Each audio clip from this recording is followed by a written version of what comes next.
Hai, teman-teman wajib pajak, selamat datang di video Agus Pajak, yang membahas ketentuan umum dan tata cara perpajakan.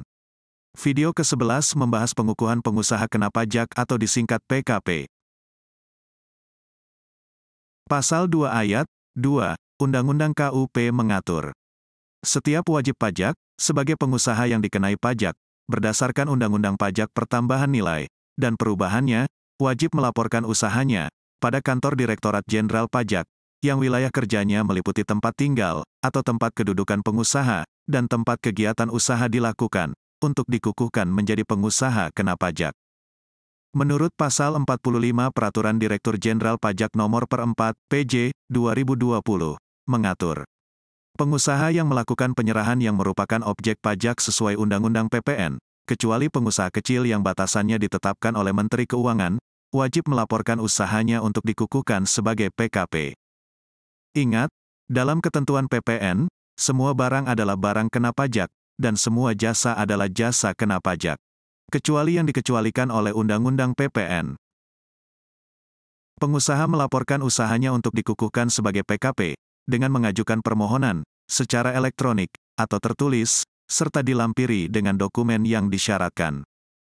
Dokumen yang disyaratkan yaitu 1. Untuk pengusaha orang pribadi, bagi warga negara Indonesia, yaitu fotokopi KTP, bagi warga negara asing, yaitu fotokopi paspor, atau fotokopi kartu izin tinggal terbatas, atau KITAS, atau kartu izin tinggal tetap, atau KITAP. 2. Dokumen yang disyaratkan untuk pengusaha warisan belum terbagi berupa dokumen yang menunjukkan kedudukan sebagai wakil pengusaha warisan belum terbagi, sebagai berikut. A. Fotokopi kartu NPWP salah satu ahli waris, dalam hal diwakili oleh salah satu ahli waris. B. Fotokopi akta wasiat, surat wasiat, atau dokumen lain yang dipersamakan dan fotokopi kartu NPWP pelaksana wasiat, dalam hal diwakili oleh pelaksana wasiat, atau C.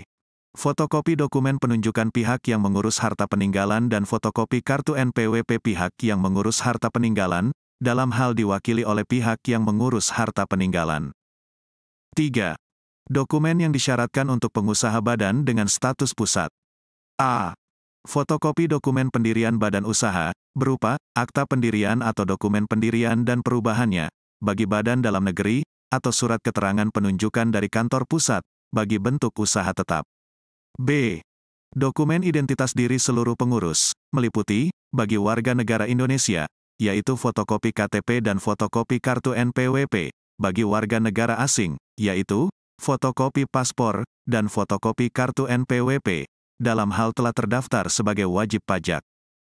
4. Dokumen yang disyaratkan untuk pengusaha badan dengan status cabang. A. Surat keterangan sebagai cabang bagi badan atau surat keterangan penunjukan dari kantor pusat bagi bentuk usaha tetap, dan dokumen identitas diri pimpinan cabang atau bentuk usaha tetap. 5. Dokumen yang disyaratkan untuk pengusaha badan dengan bentuk kerjasama operasi, atau JO. A. Fotokopi perjanjian kerjasama atau akta pendirian sebagai bentuk kerjasama operasi, atau JO. B. Fotokopi kartu NPWP masing-masing anggota bentuk kerjasama operasi yang diwajibkan untuk memiliki NPWP, dan C. Dokumen identitas diri pengurus yang ditunjuk sebagai wakil bentuk kerjasama operasi dan salah satu pengurus dari masing-masing perusahaan anggota bentuk kerjasama operasi. Permohonan pengukuhan PKP secara tertulis dilakukan oleh pengusaha dengan 1.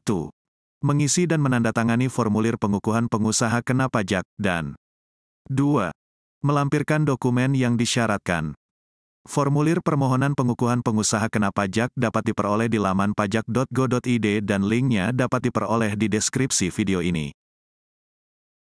Terima kasih sudah menonton video Agus Pajak. Agus Pajak adalah tempat belajar perpajakan, bahkan bagi pemula sekalipun dapat belajar perpajakan dengan mudah. Semoga Anda dapat memahami dengan mudah. Selain belajar melalui video, laman aguspajak.com juga menyediakan tulisan tentang perpajakan. Tulisan di laman aguspajak.com sudah banyak dikutip orang untuk beragam keperluan, seperti tugas dari dosen, dan skripsi. Nantikan video selanjutnya. Sampai jumpa di video selanjutnya.